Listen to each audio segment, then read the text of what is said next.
Hey everyone, kenalin aku Triani Safitri, NIM 41014190016. Di video kali ini aku bakal sedikit bahas tentang fakta sampah plastik yang ada di Indonesia dan upaya konservasinya. For your information, video ini aku buat untuk memenuhi tugas mata kuliah pendidikan konservasi yang diampu oleh Ibu Andina Putri Herianti, ST-MSI.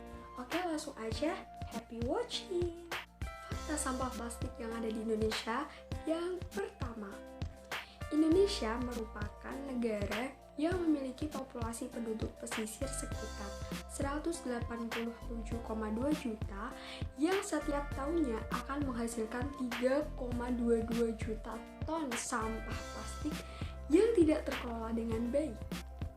Fakta yang kedua, Indonesia menempati posisi kedua dunia negara dengan jumlah pencemaran sampah ke laut terbesar di dunia, yakni mencapai 0,48 sampai dengan 1,29 juta ton per tahun. Posisi Indonesia ini masih di bawah Cina dengan tingkat pencemaran mencapai 1,23 sampai 3,53 juta ton per tahun. Padahal jumlah penduduk pesisir di Indonesia dan India jumlahnya hampir sama, yakni sekitar 187 juta jiwa.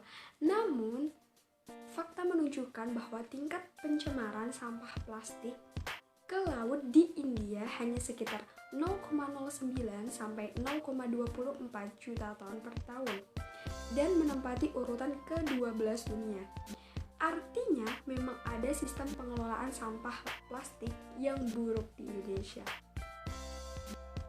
Fakta yang ketiga, jumlah mikroplastik yang ada di lautan Indonesia berkisar antara 30 sampai 960 partikel per liter. Jumlah ini sama dengan jumlah mikroplastik yang ada di air laut Samudra Pasifik dan Laut Mediterania. Fakta yang keempat, Indonesia menghasilkan 9,85 miliar lembar kantong plastik setiap tahunnya. Angka yang sangat fantastis, bukan? Kalian bisa bayangin segitu banyaknya sampah kantong plastik yang dihasilkan oleh Indonesia setiap tahunnya.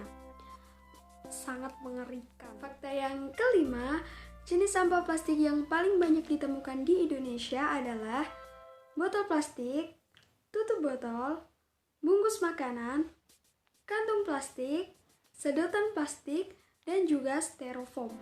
Fakta yang keenam, dikutip dalam cnnindonesia.com, menurut laporan Indeks BPS tahun 2018, 72% masyarakat Indonesia tidak peduli dengan sampah plastik. Fakta yang ketujuh, menurut LIPI, sampah plastik di Indonesia meningkat tajam seiring maraknya belanja online di tengah pandemi corona ini.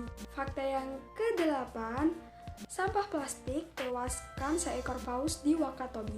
Pada hari Senin, 19 November 2018, ditemukan seekor paus sperma yang mati dan membusuk di Wakatobi. Ternyata di dalam tubuhnya ditemukan 5,9 kg sampah plastik. Fakta yang terakhir, dikutip dalam Kompas ID, sampah plastik telah mencemari garam dan ikan di Indonesia. Studi terbaru menunjukkan adanya kandungan mikroplastik pada garam dan ikan di Indonesia. Mikroplastik pada garam dan ikan di Indonesia ditunjukkan lewat dua penelitian yang berbeda, yakni yang dilakukan oleh peneliti Universitas Hasanuddin dan peneliti dari LIPI. Melihat dari berbagai fakta yang ada, saat ini Indonesia darurat sampah plastik. Lalu, upaya konservasi dan kontribusi apa saja yang bisa kita lakukan sebagai generasi muda? Langkah yang pertama, budayakan membawa tumbler atau botol minum pribadi. Hal ini dimaksudkan untuk mengurangi penggunaan botol plastik sekali pakai. Buat kalian yang masih beranggapan kalau membawa tumbler pribadi itu sesuatu hal yang cupu, kuno, kalian bisa coba hilangkan mindset seperti itu. Karena sekarang ini udah banyak banget beredar tumbler yang didesain trendy, unik, dan lucu. Misalnya seperti ini, ini, kalian tinggal pilih saja. Langkah yang selanjutnya, kurangi penggunaan sedotan plastik. Kalian bisa mengganti sedotan plastik dengan sedotan yang lebih ramah lingkungan. Misalnya, sedotan yang terbuat dari stainless steel, sedotan yang terbuat dari bambu, atau yang terbuat dari kertas. Langkah yang ketiga, gunakan tas belanja sendiri untuk mengurangi penggunaan kantong plastik. Langkah yang keempat, buat kalian para seller online maupun offline, kalian bisa mengganti kantong plastik dengan kemasan yang lebih ramah lingkungan. Misalnya dengan kardus, karton, ataupun paper bag. 5. Jangan membakar sampah plastik.